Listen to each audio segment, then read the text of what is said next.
bits that happen. Good evening. Well, good evening. Okay, so again, can't talk about this properly because without. Okay, let's get this out of the way first of all. So, can't do spoilers, but I know, and I'm assuming you know. And if you don't know what's to come, then I promise you, unless I've said it already, and if I have in the past, we're not going to talk. I'm not going to say what happens in relation to River Song and stuff like that. But this is why, one of the reasons why it's virtually impossible to see these episodes again with anything like fresh eyes, because I know what River's all about.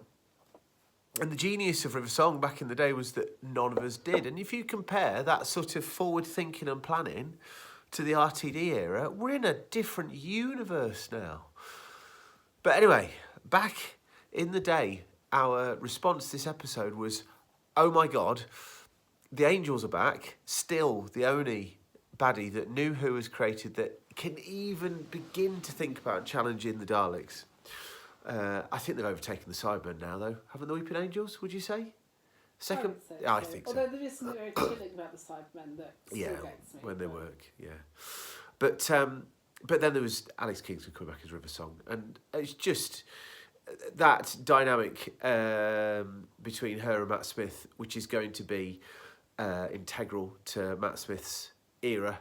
But is in place in this story, and I'm pretty sure this was the first story they filmed, and it's just laughable how talented Matt Smith is and how rapidly he's dropped into the role of the Doctor. There's just some genius at work there, and when watching this two parts again, I don't think we've had a Doctor like Matt Smith. I said this before, since Troughton, and I highly approve of that, and the way he just interacts with the other performers and the scenery and everything is just so... You see, the thing was, I didn't appreciate the nuance back in the time. I didn't appreciate how different Tennant was. And it sounds so stupid to say that now. Well, Tennant, for me, was very human. Tennant was very human. You're not the only person to say that. But Matt Smith is very alien. Very alien. And the way he manages to do old and young at the same time is astounding. And also, really geeky but really sexy. Oh, yeah. It's definitely... Super confident, but also completely fish out of water. It's a brilliant performance. And I absolutely love, and I seem to remember at the time feeling a bit put out by it, but I found it just so endearing this time. The way that Amy sort of accosts him at the end. I'm not a fan of Amy. Oh, don't do this. Why are you doing this? She's absolutely phenomenal. And are we going out of order? I had all this planned in my head. Sorry. It's fine. So the end where she accosts the Doctor is absolutely lovely because it's a very natural thing, I think. I think it's a very logical progression of that relationship, and relationships are complicated, and Doctor Who is cottoning on to this fact. But his response to it is just absolutely brilliant. Do you know what I mean? He goes, yes. No. It's just wonderful. And he's so good. But I think, again, forward, and he's done this a couple of times now, where he kisses her on the forehead, and I find that such an endearing thing. And it can come across as weird and creepy, and it doesn't, and he's just so lovely. Especially given the fact that he's trying to play now this relationship with Alex Kingston, where it's a different dynamic.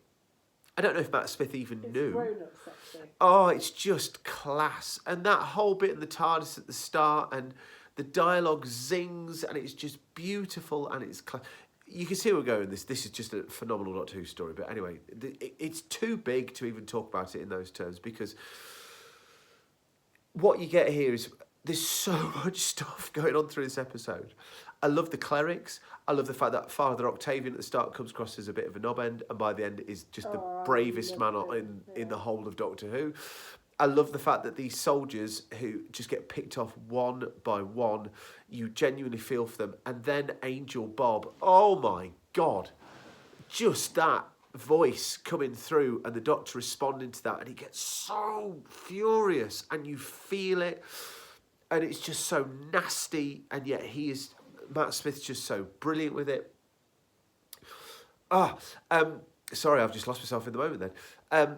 Just the whole way that the crack don't behave.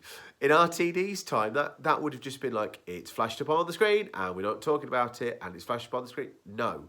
In this, it becomes an integral part of the story. And the way that all the pieces, this is just as brilliant as flipping The Empty Child was, all the pieces are there all along. The fact that the cliffhanger revolves around the differences in gravity in the different places. The fact that, the genius of having this ridiculous conversation about how the aliens have all got two heads. And all the jokes and all the silliness that spin off it until the moment where it goes deadly serious. And then the Doctor gets it, and then River gets it, and then everybody gets it. And you suddenly think, oh no. And it's just class. The way that the mythology around the angels is built upon and built upon and built upon. The fact that all of a sudden, just them being on a screen is petrifying. The way that it moves and changes just as you expect an angel to move. But then the whole stuff about getting in Amy's eye, that is utterly chilling. But then, and this just sounds ludicrous, and it must be a flipping... I don't know quite how a writer does this. I wish I knew. I mean, but did Moffat just sit at his desk one day and go, don't blink, don't blink, don't... I know, let's have her not be able to open her eyes. It's just, what? How, what? Just, it's just perfect. And then you get the whole River Song stuff, which I can't talk about, but I'm retconning it as I go. Like, we're watching it and I'm thinking, why has River said that to Amy? Oh, perhaps it's just because... Oh, that makes perfect sense. And I think Alice Kingston knew. I'm sure Moffat told her... What, that she was... I would not have to say, no spoilers, but I think Kingston knew what the story... Her relationship to the Doctor. About the relationships that she has to these characters. I think... I'm not sure anybody knew the relationships to all the characters well, at this point. we shall see. I think they made it the research will be done. But you have to say... that this two-parter, it's just... I'm almost surprised, but delighted, that he held off till episode 4 and 5 to do both of these things. Because they were surefire winners from the outset, and yet, instead, he goes, brilliant regeneration episode, and let's be honest, you didn't need any more in that. Beast Below, which, in retrospect, is really good. Victory of the Dark, okay. And then this... And this is your flipping full-on... I mean, it comes from a long line of Doctor Who stories akin to this, with a similar sort of feel. It's a bit horror fan rocky, isn't it, really? You know, especially with the sort of vertical going up a bit. I never thought of that, actually, but there is an element of that. But just the way it builds and builds and builds and builds. And again, I can't mention the bit that I want to mention, because you might not know, and surely you know. But anyway, just... there are a few Doctor Who episodes that come along that are so laden with stuff that it's almost like having all your presents all at once. And that's what this two-parter feels like. It's having all your presents all at once, being absolutely petrified, and my kids were scared, and they've seen this. And Humphrey's read this. I don't know how he's read it. I don't know if there's a novelisation of it, but he's read it. And we know it backwards. But still, it chills. It absolutely chills. I can't say any more than that. Have you watched it for a while? If not, go and watch this, because genuinely, it's top-ranked Doctor Who. I'm not going to do the silly listing, but this is top-ranked Doctor Who.